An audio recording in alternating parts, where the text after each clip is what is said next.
Bab 17 Om Tampan Kenapa Kamu? Andre segera merogoh saku jasnya dan membuka galeri ponsel. Ia menyodorkan layar benda pipi itu ke hadapan Tristan. Di sana, terpampang sebuah foto yang sangat jernih, di mana Ananda dan seorang bocah laki-laki berwajah sangat tampan sedang tersenyum begitu bahagia di depan sebuah kue ulang tahun yang lilinnya baru saja ditiup. Tristan dengan tangan yang bergetar hebat meraih ponselnya Andre.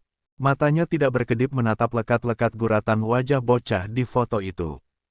Garis rahangnya, bentuk hidungnya, bahkan binar matanya.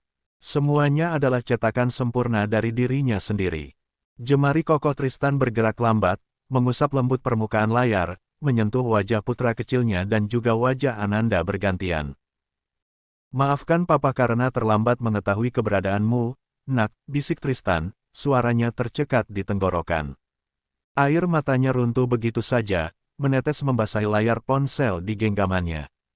"Papa berjanji, papa akan memberikan pesta ulang tahun yang paling mewah untukmu nanti." Seumur-umur, Andre dan Indra baru kali ini melihat Tristan Bratadikara, pria yang dijuluki monster berdarah dingin sejak zaman kuliah dulu, bisa menangis dan terlihat begitu rapuh. Rasa bersalah yang teramat besar kembali menghantam dada kedua pria itu.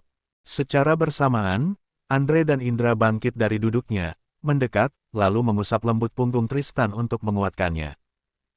"Sekali lagi tolong maafkan kami, Tristan," ucap Andre dengan nada yang teramat tulus dan mata yang berkaca-kaca.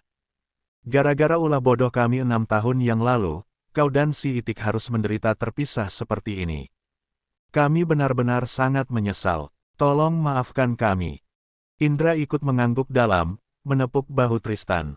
"Kami siap menerima hukuman apapun darimu, Tristan. Kami benar-benar minta maaf."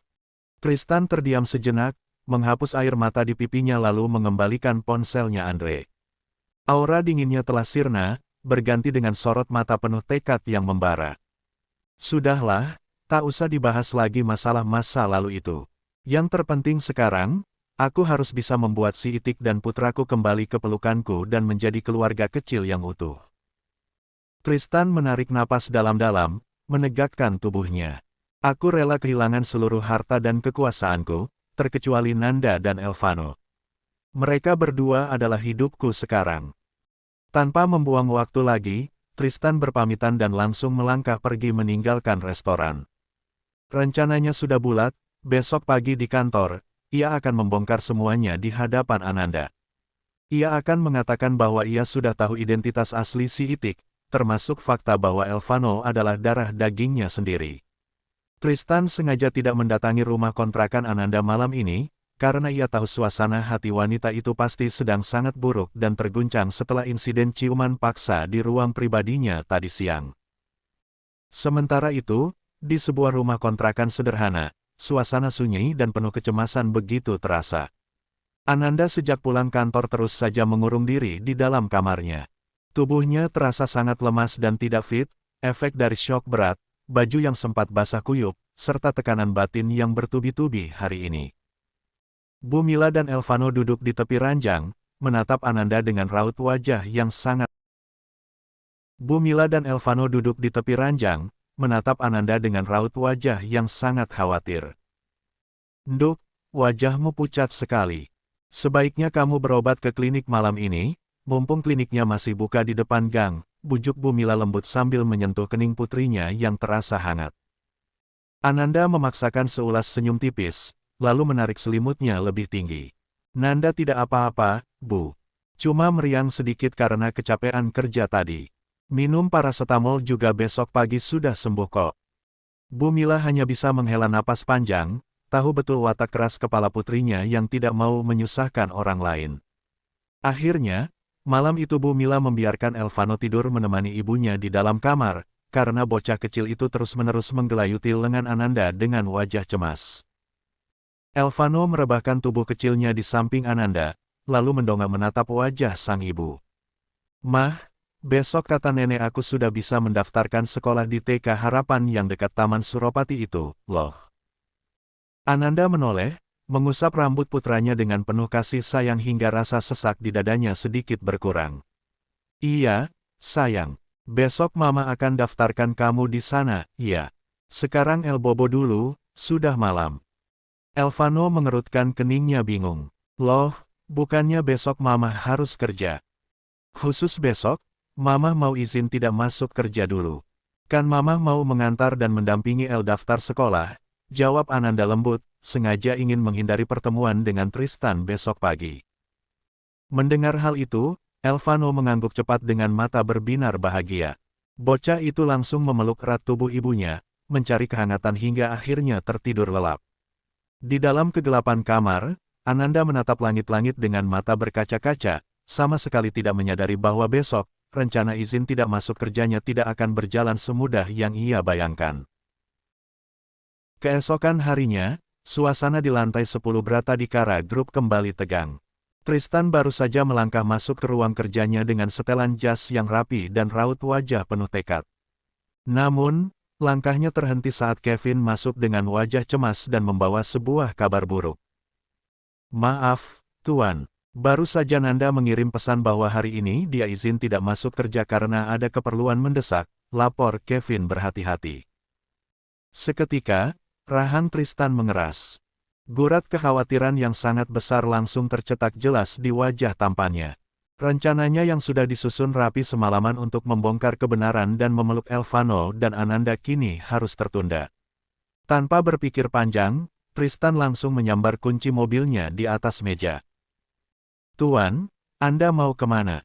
Hari ini ada rapat penting dengan Dewan Direksi 1 jam lagi.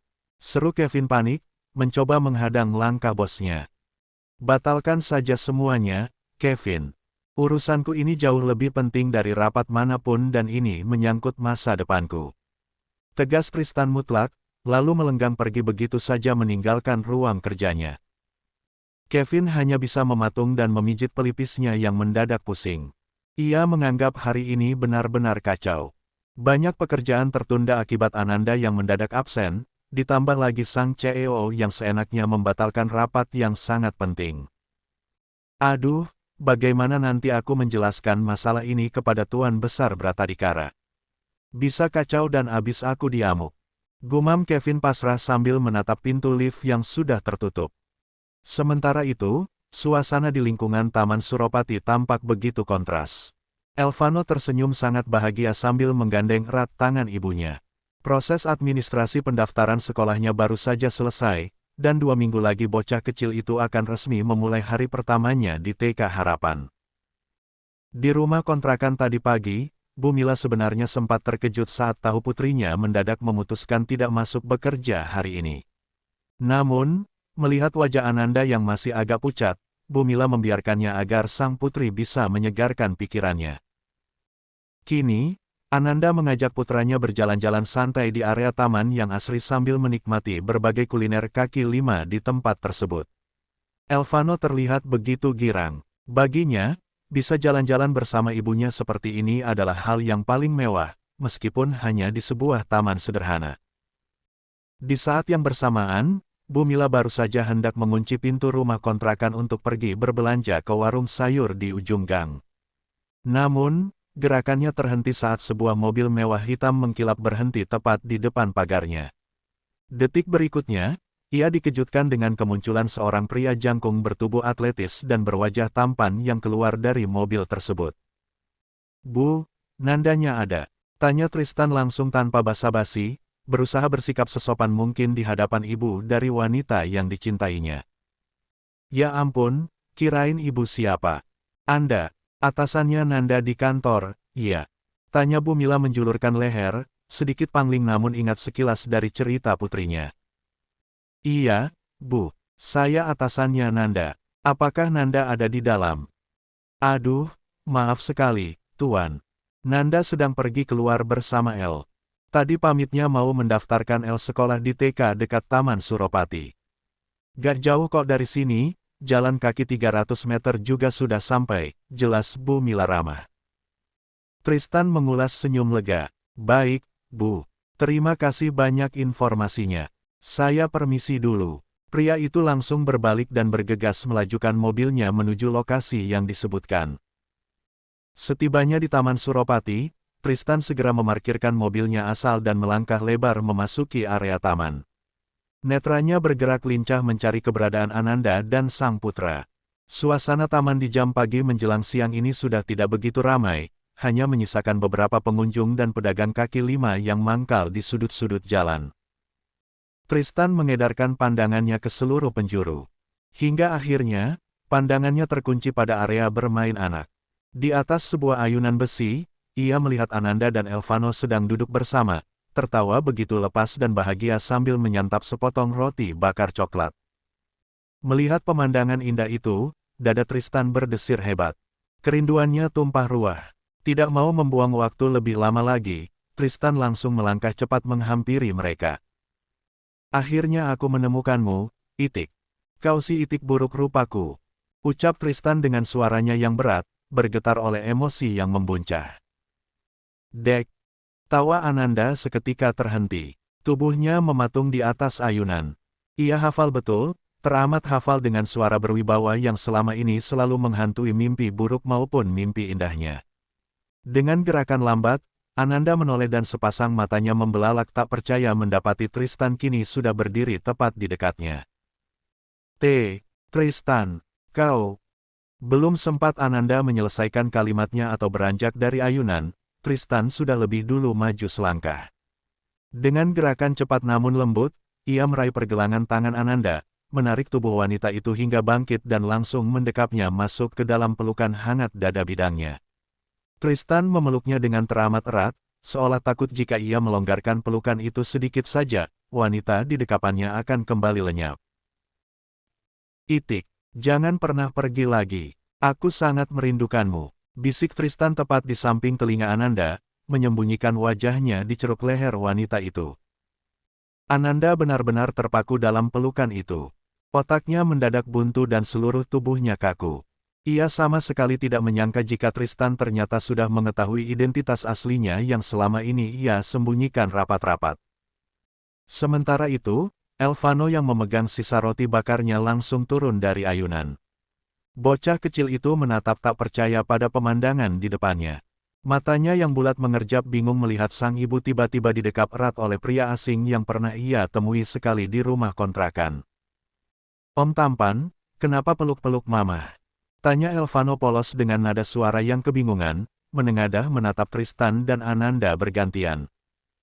Bersambung.